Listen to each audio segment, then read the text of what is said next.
Social মিডিয়াতে আহাদ ভাইয়ের শেষ পোস্ট, এরপর থেকে আর কখনো সোশ্যাল মিডিয়াতে আহাদ ভাইকে দেখা যাবে না। আখির জন্য শেষমেশ সোশ্যাল মিডিয়া থেকে বিদায় নিল আহাদ ভাই। হ্যাঁ ভিউয়ার্স, রিসেন্টলি সোশ্যাল মিডিয়াতে আহাদ ভাই তার পেজ থেকে একটা পোস্ট শেয়ার করেছে। সেই পোস্টে সে তার কিছু অনুভূতির কথা তুলে ধরেছে, সেগুলো আসলেই খুবই আবেগপূর্ণ, যেটা সে তার আবেগ দিয়েই পোস্টটা লিখেছে। পোস্টে ছিল কিছু ভালোবাসা, কিছু আবেগ এবং কিছু কষ্ট। শালার আমি কেমন একটা মানুষ, না কোনো কামাই করি, বেকার, বইয়ের টাকায় বসে বসে খায়, আবার আমার উল্টাপাল্টা কাজের কারণে সেই আমার বউরেই সবাই খারাপ বলে দোষ দেয়, কথা শোনায়।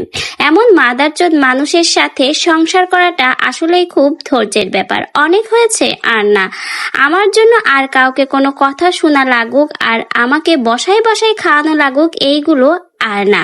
ভেবে নাও পেজের পোস্ট দেখে আমি শেষ, এটাই আমার লাস্ট পোস্ট। আমাকে আর কোনোদিন সোশ্যাল মিডিয়াতে কেউ দেখবে না।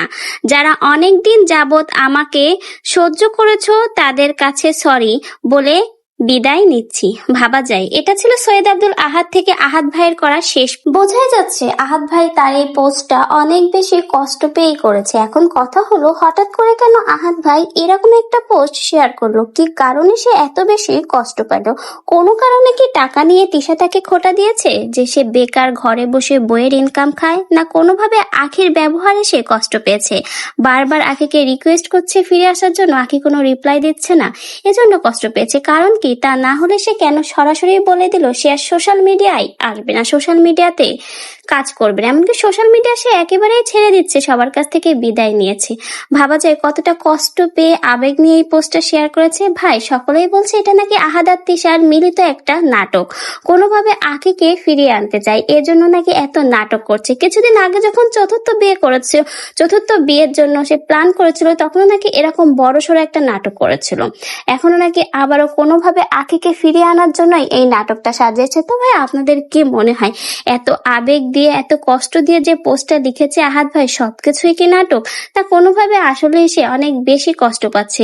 তিশার কথার আঘাত, প্রতিনিয়ত খোটা, আখি ফিরে না আসা, সবকিছুর প্রখর একটা প্রভাব পড়ছে তার উপর। অনেকেই বলছে আহাদ ভাই নাকি সত্যি এখনো আখিকে ভালোবাসে, কিন্তু কথা হলো যে আখিকে কিছুদিন আগেও লাইভে এসে কালি বলে, অতিরিক্ত গায়ে লোম বলে নানাভাবে অপমান করতো। তিশার পায়ের কাছে আসার যোগ্যতা নেই, এইসব বলে অপমান করতো। সেই আখির জন্য হঠাৎ করে এত ভালোবাসা? আর যেই তিশাকে সে জানের থেকেও বেশি ভালোবাসে, তিশুর কামাই সে খেতে চায় না, সেই তিশুই নাকি তাকে বেকার, বইয়ের কামাই খায়, এইসব বলে খোটা দেয়। আবেগপূর্ণ পোস্টার মাধ্যমে কিন্তু অনেক কিন্তুই রয়ে গেছে। আহাদ ভাই তার মনের অনেক অনুভূতির কথাই কিন্তু এই পোস্টার মাধ্যমে তুলে ধরেছে। এখন দেখা যাক এই পোস্টার শেষ পরিণতি কি হয়। আহাদ ভাইয়ের এই আবেগপূর্ণ পোস্ট দেখে মনে হচ্ছে কোনো কারণে আখিকে নিয়েই আহাদ আর তিশার ভিতরে মান অভিমান হয়েছে। এজন্যই কিন্তু আহাদ ভাই তার এই কষ্টের কথাগুলো তার এই পোস্টের মাধ্যমে শেয়ার করলো। এখন দেখা যাক আহাদ ভাই যে তার কষ্ট এবং আবেগ নিয়ে যে পোস্টগুলো শেয়ার করেছে, এর রিপ্লাই হিসেবে আহাদের দুই বউ মানে তিশা আর আখি কেউ কি কোনো রিপ্লাই দেয় বা তাদের বিষয়ে কোনো কথা বলে? এখন সময়ের অপেক্ষা, দেখা যাক এর রিপ্লাই কি আসে।